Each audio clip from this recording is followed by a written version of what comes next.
বেশ কিছুদিন ধরেই তো বিএসএফ এর পুশিং চেষ্টার খবর আমরা পাচ্ছি।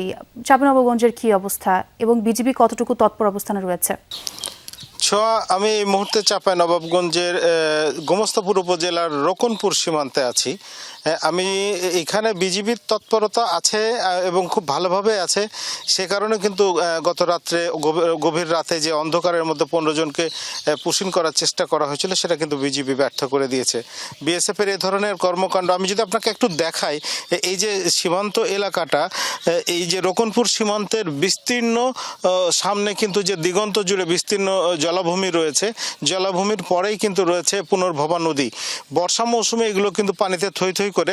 তার পাশেই কিন্তু চাঁপাইনবাবগঞ্জ যে রোকনপুর সীমান্ত, তারপরেই ওই পারটাই হচ্ছে ভারতের যে দিগন্ত রেখা, সেটাই হচ্ছে সীমান্ত।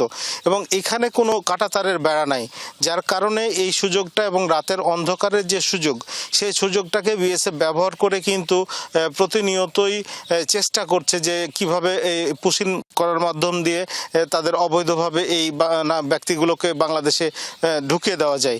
তবে এলাকাবাসী এবং বিজিবি যারা রয়েছেন তারা কিন্তু তৎপর। সেই তৎপরতার কারণেই আজকেও এই রোকনপুর সীমান্তে কিন্তু গত রাত্রে 15 জনকে তারা ফেরত নিতে বিএসএফ বাধ্য হয়েছে।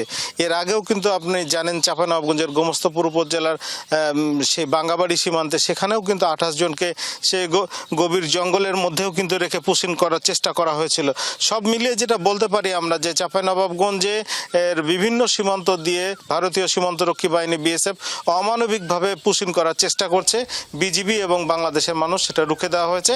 বিজিবি তৎপর রয়েছে। ছোয়া, অনেক ধন্যবাদ জুয়েল আপনাকে।